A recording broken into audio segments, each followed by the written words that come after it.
ఇంకో విషయం, వాళ్ళ బాబాయ్ గారు లాగే ట్రెండ్ ఫాలో అయ్యే టైప్ కాదు, ట్రెండ్ సెట్ చేసే టైప్.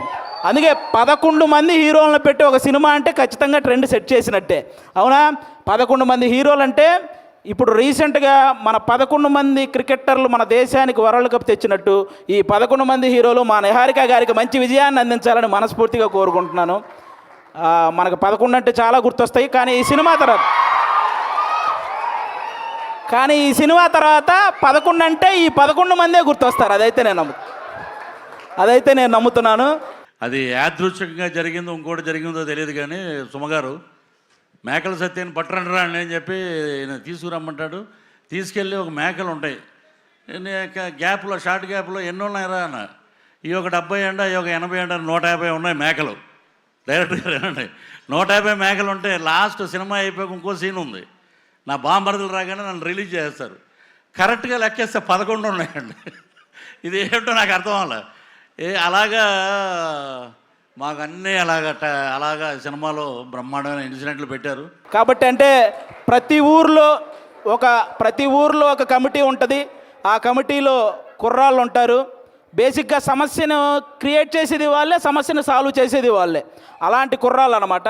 అలా ప్రతి ఊర్లో ఉంటారు. కాబట్టి ఈ కమిటీ కుర్రాళ్ళంతా మీరంతా ఒక్కసారి మీ ఊరోళ్ళందరికీ కూడా ఈ కమిటీ కుర్రాళ్ళు సినిమా చూపించాలని మనస్ఫూర్తిగా కోరుకుంటున్నాను. ఎందుకంటే ట్రైలర్ చూస్తే అర్థమవుతుంది. మీరందరూ ఈ సినిమా చూసినప్పుడు మేము కూడా ఇలా చేసేవాళ్ళం కదా అని గుర్తు చేసే క్యారెక్టర్లు ఉన్నాయి. మేము ఇలా ఎందుకు చేసాం అని ఆలోచింపజేసే క్యారెక్టర్లు ఉన్నాయి. ఇక నుంచి ఇలా చేద్దాం అని అనుసరించే క్యారెక్టర్లు కూడా ఉన్నాయి అనిపిస్తుంది ఈ సినిమాలో.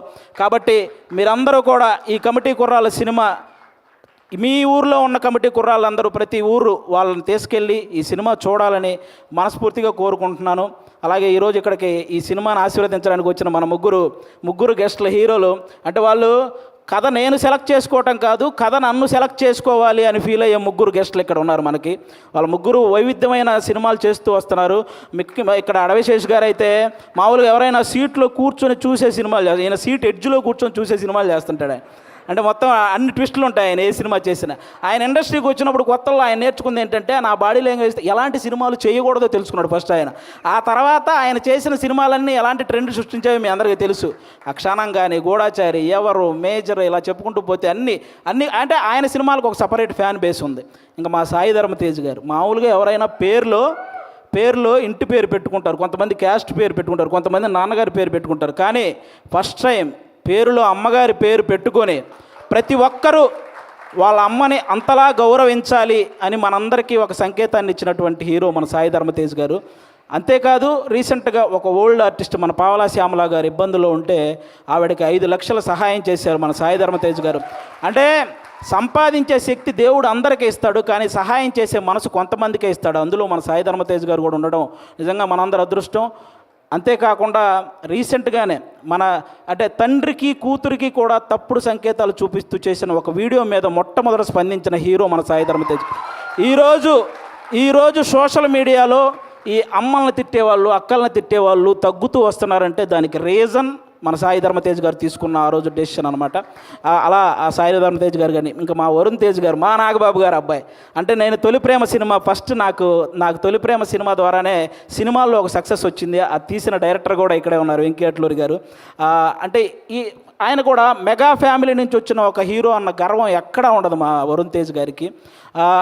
చిరంజీవి గారు లాగే వైవిధ్యమైన కథలను ఎంచుకుంటూ వెళ్తుంటారు. అంటే అప్పట్లో చిరంజీవి గారు రుద్రవీణ చేశారు, గ్యాంగ్ లీడర్ లాంటి సినిమా చేశారు, అలాగే చంటబ్బాయి లాంటి కామెడీ సినిమా చేశారు, ఆపద్ బాంధవ్ లాంటి ఒక ప్రయోగమైన సినిమా చేశారు.